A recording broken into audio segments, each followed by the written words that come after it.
lasts for minutes, 2 weeks, months, or even an entire life. The duration of short-time memory is very short. It's up to 40 seconds. It doesn't come, it should be 6 or 12 seconds, while at Dixon and Shifrin and Head, sleep it is 30 seconds, and memory in interpreting only lasts for a short time. Short-time memory skills,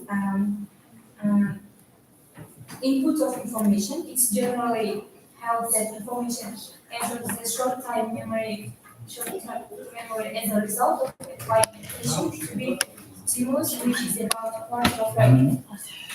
Second, according to the kind of Prosperity and Golden, capacity is mentioned in the previous section. The capacity of a short-term memory is limited and small. And modality to store information in short-term memory must be encoded, and there is a variety of possibilities as to how this operates. There are three main possibilities in short-term memory: acoustic, phonemic, coding is rehearsing through subvocal sounds. Second one, visual coding is implied storing information as pictures rather than sounds. So, third one, semantic coding is applying meaning to information relating it to something abstract. Retrieval, there are modes of retrieval of information from short-term memory and serial search. Items in short-term memory are examined one at a time until the desired information is retrieved.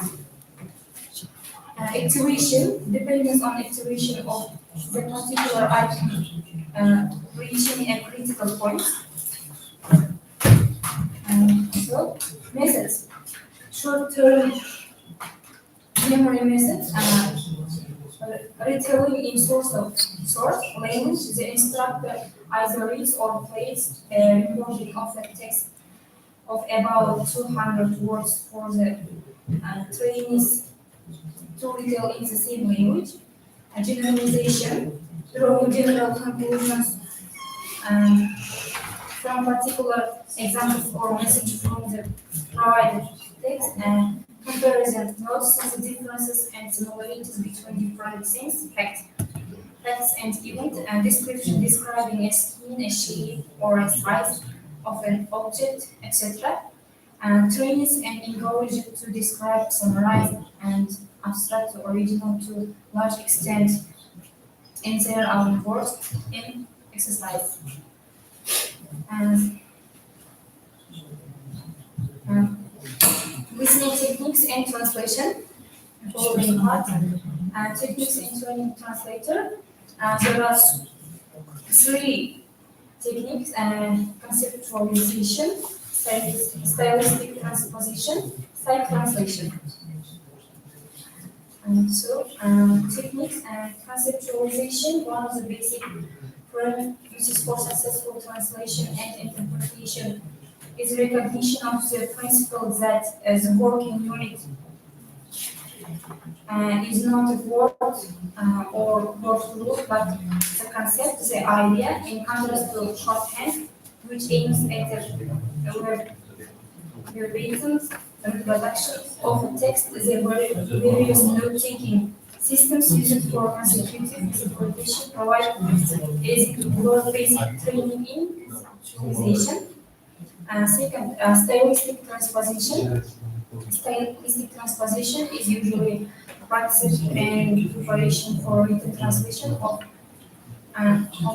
stylistically sensitive text in an oral adaptation. It is also used to prepare students for simultaneous interpretation. I believe it can also provide a valuable techniques for advanced language learning. One side translation. Side translation is frequently considered unpardonable sin and unmentionable outrage against the canons of psychological sound language teaching methodology if practiced without the supervision. Teaching sight translation usually results.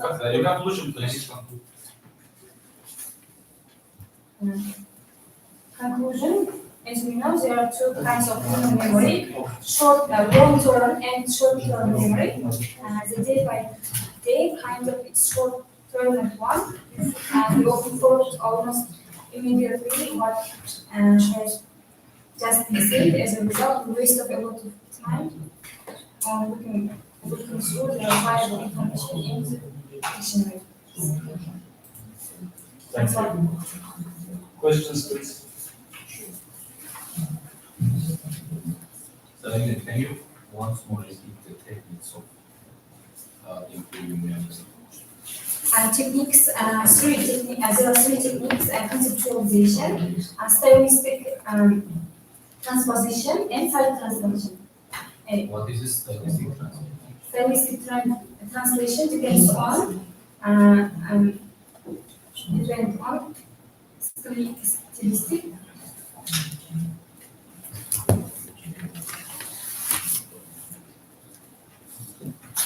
Stylistic transposition. It is used. It's word used to prepare students for simultaneously interpretation, simultaneous translation.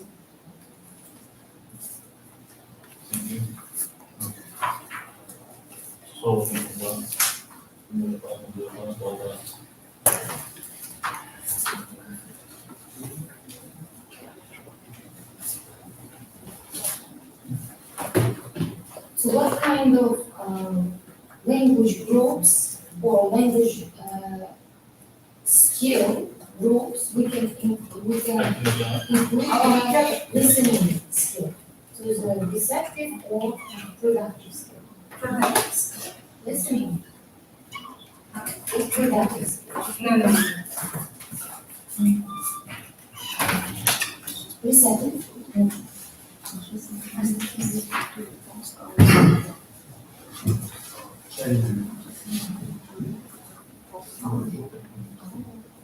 Zarina, please could you explain what is slide translation?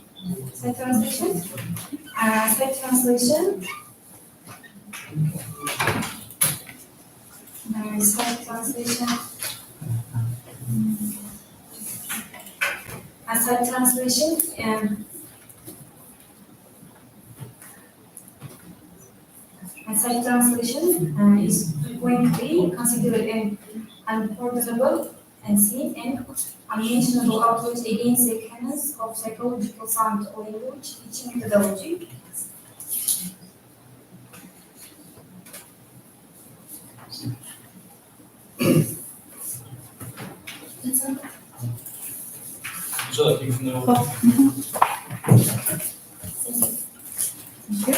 Keyingi bitirishimiz Matmuratova Shukurjon Bahodir qizi, ilmiy boshchisi dotsent Ramiza Jumamuratova, temasini aytdim: Functional and semantic features of toponyms in English. Matmurat.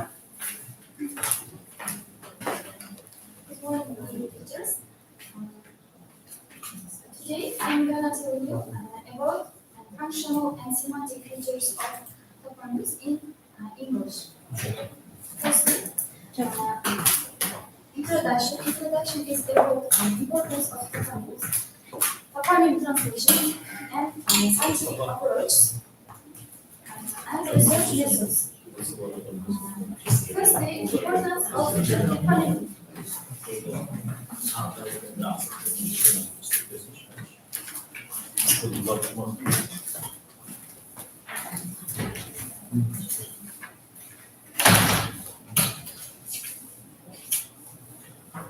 Firstly, importance of toponym translation. Translating place names is essential for travelers and enhance the skills of translators, making them proficient in dealing with different naming conventions and translation challenges. Secondly, citation approach. This research is novel as it examines phraseological units with components from linguistic and crucial perspective, highlighting the systematic cultural elements in toponyms, phraseology, research methods,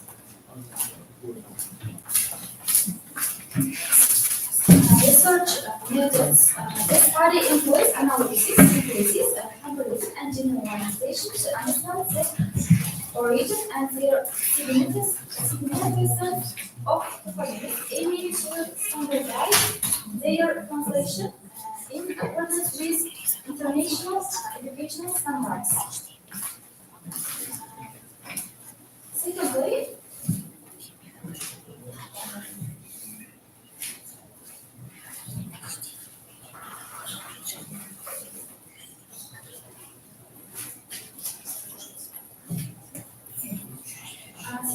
chapter 1, theoretical foundation of the study of place names based by toponymy exploration. Toponymy, a branch of onomasticity, is the study of place names, including their origin, meaning, and typology. It divides place names into habitation names and feature names, highlighting the importance of accurate naming for geographical reference and cultural preservation. Translation and preservation toponymists play a crucial role in translating and preserving place names. They ensure consistency and accuracy in name through cooperation with local principles and the United Nations group of experts on geographical names. They also document the etymology, pronunciation, and cultural signification of names, often relying on maps, local histories, and interviews with residents. Challenges in cross-linguistic translation of proper names. Proper names often retain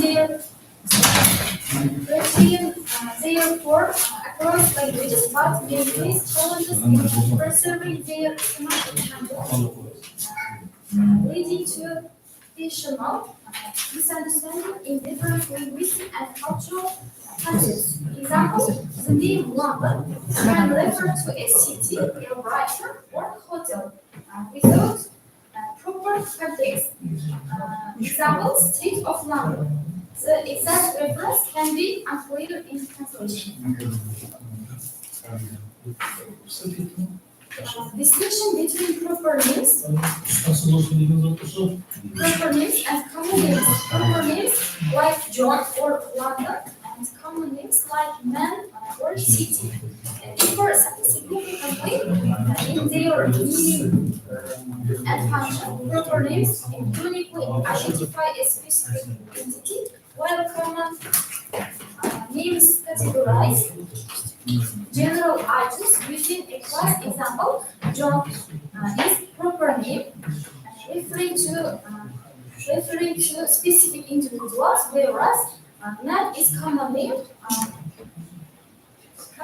referring to any male human.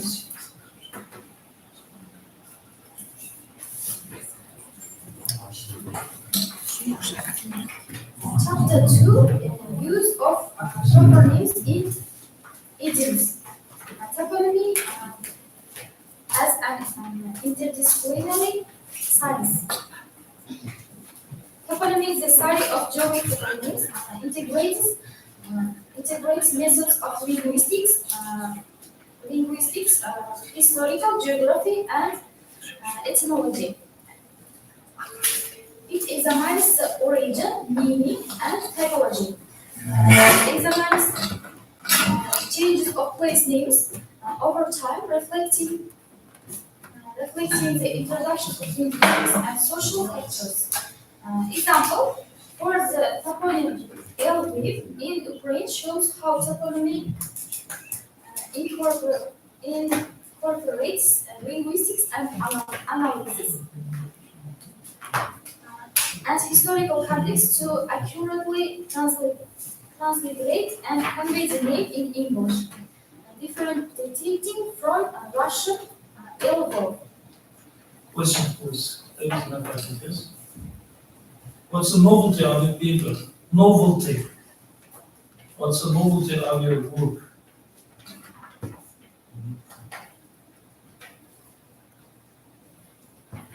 It examines phraseological units and with components from a linguistic and crucial preserves, highlighting the systematic cultural elements in toponymic phraseology. What is toponymy? Toponymy, a branch of linguistics, is the study of place names, including their origin, meaning, and typology. Thank you. Please. Any other questions, please? Okay. Hocam, please could you explain us what is the difference between toponymic and natural cultural physiological units?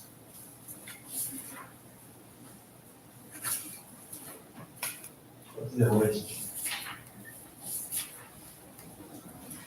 As you know, physiological units as a branch of linguistics itself. Yeah.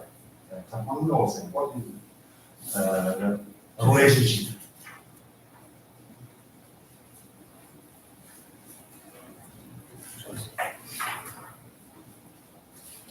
Sağ ol, düşünelim mi? Başlayalım. Kadasının içinde bir bağlı kılınma. İkincisi Physiological units.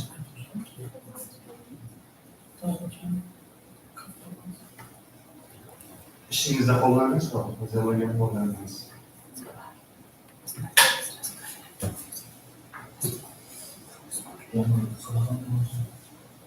Thank you.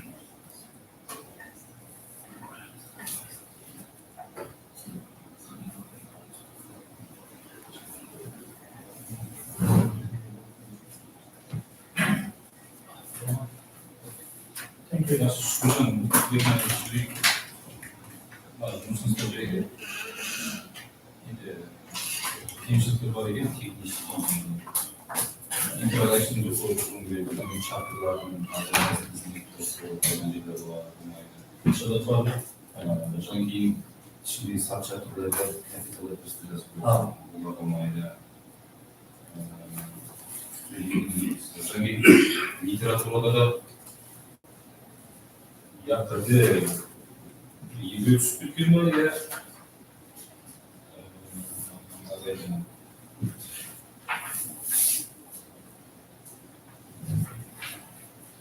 Екі парқа бөлінген бе?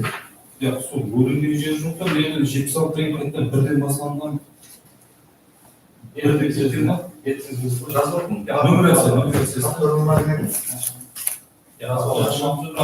76 дегеннен кейін 77 емес бірі болып кеткен да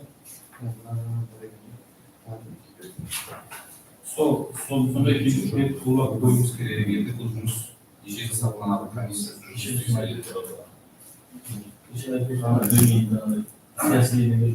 Біріншісі президент келесі тұру керек айтады. Президент азамат тұру керек бірінші. Ең бірінші тұрады да ол. Бірінші бұл бар ғой мен қосқысын қосса болады ғой. 1,17 қосып қарады. 1,17 именно интергалактиканың басқарған жерінде президент тармағын қойыпсың. Sonra bibliografya kategoride birінші номер болады. Нумерация известный сахлан. Солай, солай қабылдасың. одан кейін сноска екі түрлі сноска жүрді одан ішінде цифраметрик мысалы үшін 2-3 деп кетеміз кейін жағы фамилиясымен солардан бір форманы салып шығады Кейбір әйел басшысынан фамилиясы паспортта қайтып жазды сөйтіп жазды. Бірақ Паспорт бойынша жазылады да. Қайсы тілде болуына қатты емес. Рамизатан өзінағы Жұмамұродова сарда хата жазып берді. Сер қоя? Абсолютно. Кім? Неше адам? Спасибо.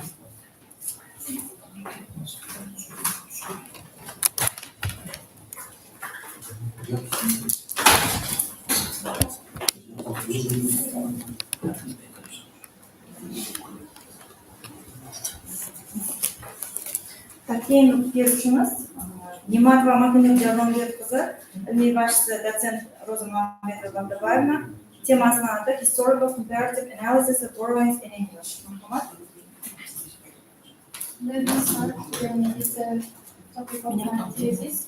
It's historical comparative analysis of borrowings in English.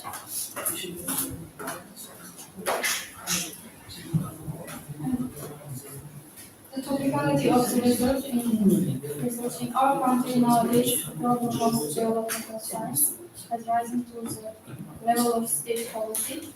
Also, scientific analysis of linguistic problems is becoming topical from the point of view of cultural, pragmatic, and lingual-cognitive aspects. The present thesis of econometry is devoted to the study of one of these linguistic problems,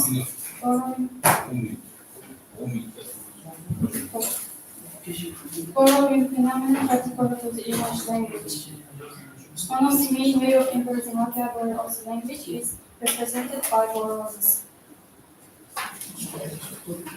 The aim of the research is synchronic and diachronic analysis of borrowed words in the course of development of the English language to identify its vocabulary structure and replenishment with new words from foreign languages.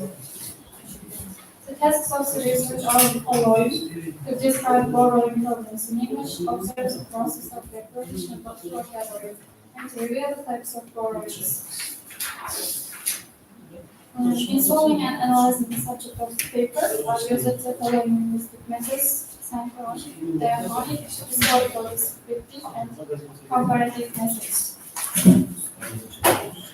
Chapter 1. The borrowed words are taken from another language and modified in communities, spelling, paradigm, or meaning according to the standards of English. Thinking in different times, early Latin borrowings were adopted in the 1st century BC. For example, butter, chalk, kitchen. In the 5th century AD, the entered a few Celtic words from into English. There are following groups: phonetic borrowings, translation loans, semantic borrowings, and motivating borrowings. Phonetic borrowings are the most characteristics in all languages. They are called loan-loss borrowing. Words are borrowed with their spelling, pronunciation, and meaning. Such words as labor, travel, table, chair, people are phonetic borrowings from French. And bank supplementary are phonetic borrowings from Italian. Semantic borrowings are such units when the meaning of the unit existing in the language is borrowed.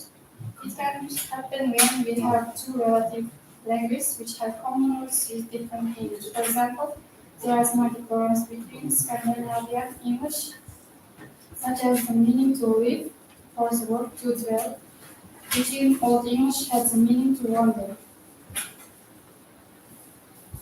In Chapter 2, the 1st century BC, most of the territory now known to us as Europe was occupied by the Roman Empire. Among the inhabitants of Europe and are Germanic tribes. Due to Roman invasion, Germanic tribes had to come into contact with Romans. Its only products known to the Germanic tribes were meat and milk. It's from the Romans that they learned how to make butter and cheese, as there are naturally no words for these foodstuffs in the entire language. Also, borrowed words constituted only a small portion of all English vocabulary. All in all, about 600 words. They are of great interest for linguistic and historical study. Many placements with Celtic elements are collaborated. The Celtic component combined with a Latin or a German component. Make a compound placement. For example, Celtic plus Latin, Manchester, Winchester, Worcester, Celtic plus German, Yorkshire, Cornwall, South Korea. In the first word, one see Middle English catching, which was borrowed from North French cacheras. The retention of the K before A was a feature of Norman French. Up to 1250, the influence of Central French was predominant in English. In this variety of French, the original K written in normal French was shifted to the, which is reflected in the writing where C was changed to Ch. Chapter 3, English language as a global language is exerting greater influence on the world. It has been emerging along with the development of society, the progress of science and technology by the way of borrowing from other languages such as French, German, Italian, Spanish, Russian, Chinese, Japanese, and Arabic in the fields of politics, culture, education, economics, science, and technology. Conclusion, please. Conclusion. Borrowing words from other languages is characteristic of English throughout its history. More than two-thirds of the English vocabulary are borrowed. Mostly they are words of common origin: Latin, French, Italian, and Spanish. According to those borrowings are classified according to different criteria. For example, according to the aspect which is borrowed, according to the degree of assimilation, and to the language from which the word was borrowed. In this classification, only the main languages from which words were borrowed into English were described, such as Latin, French, Italian, Spanish, German, and Russian. Thank you for your attention. So, Questions, please. Mahmud, in your under research, I mentioned that you have conducted statistic methods. What about the results of the statistics and from what languages are the more borrowed than others? according to researchers, only 30% of the English language was original by English, and the last ones are borrowed from other languages such as Italian, Latin, German, French, and others.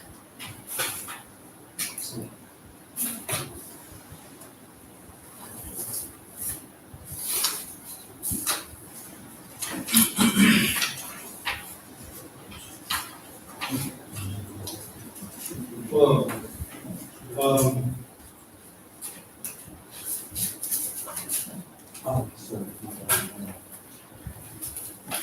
can you imagine any language without borrowings from other languages?